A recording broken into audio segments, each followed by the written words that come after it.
we all know that there is a tremendous amount of jackbooted thuggery that is taking place across this country where people have been forced to make out with Michael Sam. No, wait a second. I'm sorry. They have been forced. Pick a number, men of America. They have You're been making forced. out Michael Sam. It's coming. They have been forced to put their children in front of ESPN's coverage of the draft. And they have been forced to watch Michael Sam kiss his boyfriend in celebration of finding out that he had been drafted by the St. Louis Rams. We all know that is infringement upon your First Amendment rights. It is shoving it down their throats, as it were. Because we have never, ever, ever seen an NFL draftee hug or kiss his girlfriend in celebration upon hearing that he's been drafted. It's never happened in the NFL draft, the NBA draft. We've never seen that on television. It's never happened. I'm sure the difference is that their children missed that one. The one where the guy kisses the girl. Well, I'm sure that's the problem. I mean, who knows what the problem is, but we also all know that it is an infringement upon our First Amendment rights that Michael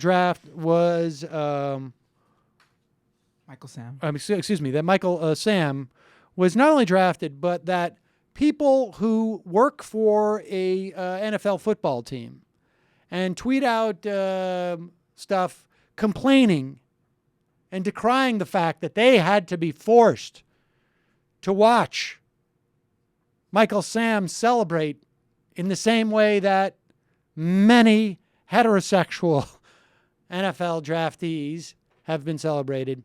We all know that's an infringement upon your First Amendment rights. So says Newt Gingrich, who bemoans the lack of tolerance for the intolerance on CNN yesterday. Let's play this clip.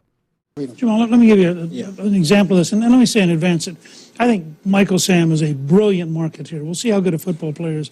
But if you look at his new Visa commercial, which apparently had already been cut and was already ready before Saturday, I mean, this guy understands how to manipulate the media. Pause it.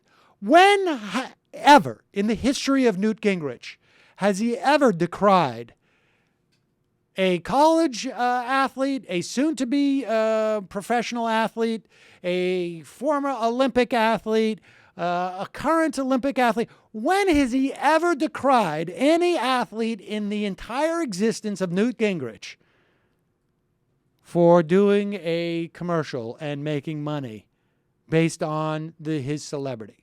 I can answer that without doing any research. Never. Go ahead. And maximize his impact. But take the case of Derek Ward, the retired Super Bowl champion.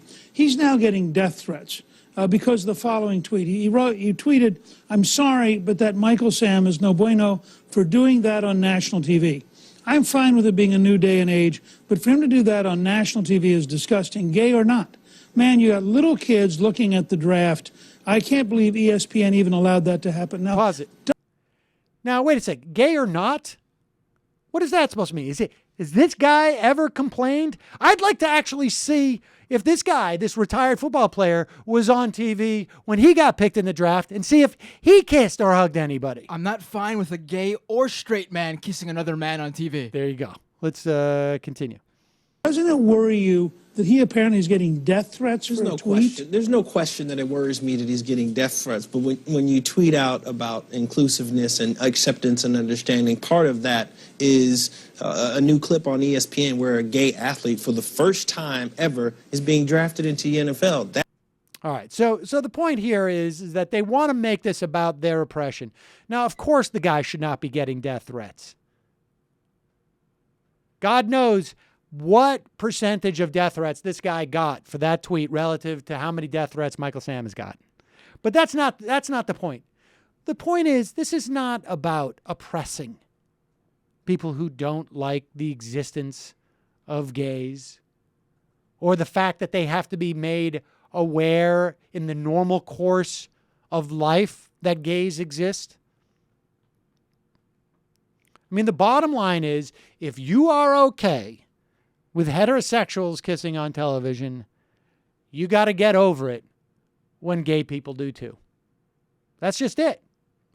But Sam, You will have no, I take no issue with someone who says, I don't like the rampant public displays of affection that take place on television, which is why I don't own a television, or why we have put a channel lock on any television program.